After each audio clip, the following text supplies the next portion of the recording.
저에게 법인택시에 대한 질문을 주시는 분들이 상당히 많습니다. 구독자님이 알려준 법인택시 요즘 조건, 여러분들도 들어보셨습니까? 지금 알려드리는 회사들의 조건은 전부 다 1차 조건이고요. 제가 몇 군데만 좀 소개해드려 볼게요. 제이상훈이라는 회사는 월 총 산학금이 572만원, 26일 기준으로 하루 산학금이 22만원입니다. 여기에 급여라고 불리는 기본급이 210만원이 있어요.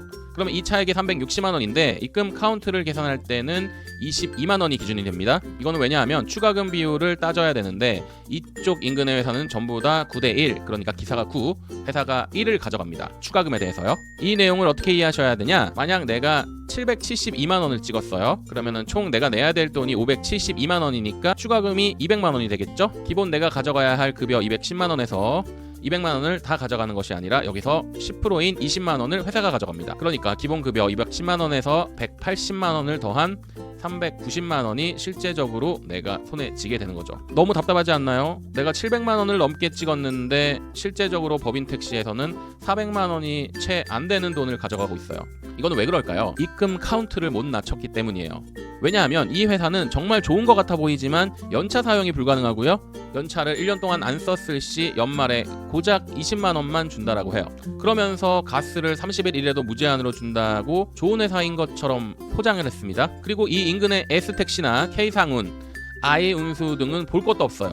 산학금은 됐다 높으면서 급여는 170만원에서 180만원 수준밖에 되지 않기 때문입니다. 추가금도 어떤 곳은 6대4나 7대3을 제시했던 곳도 있거든요. 여러분, 제 멘트에서 눈치챈 게 하나 있으셔야 됩니다. 네, 맞습니다. 법인택시는 연차를 쓸 수 있는 것이 핵심입니다. 왜냐고요? 연차만이 입금 카운트를 깔 수 있는 유일한 수단이기 때문이에요.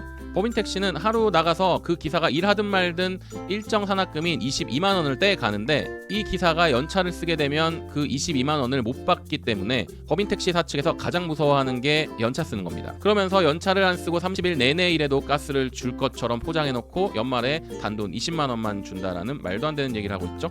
차라리 연차를 마음대로 쓰고 추가금은 100%를 다 주는 회사가 강서구에도 있고 서울 어딘가에는 또 있습니다. 아니, 같은 법인택시인데 이 차이가 너무 크지 않으세요? 여러분, 법인택시의 입문이 고민되신다면 이영민의 개인택시 채널에서 제대로 비교해보세요. 제 이메일로 성함과 연락처 남겨주시면 제가 조금 더 디테일하게 상담 도와드리겠습니다. 다시 한번 말씀드립니다. 법인택시는 다른 거 다 필요 없고 연차 사용과 추가금 100%가 핵심. 추가금 6대4 걸으시고요. 연차 못 쓰게 하는 회사 걸으시고요. 직원들 피곤하게 하는 회사 걸으시고요. 급여 나눠서 주는 회사 걸으시고 사고 처리 제대로 안 해주는 회사 걸으세요. 애구구 거르다 보면 다 거기서 거기 아니냐는 말을 들으실 텐데요. 아닙니다. 제대로 알아보시면 좋은 회사가 있어요. 여러분들도 어서 빨리 개인 택시로 입문하실 수 있기를 기원드리겠습니다. 감사합니다.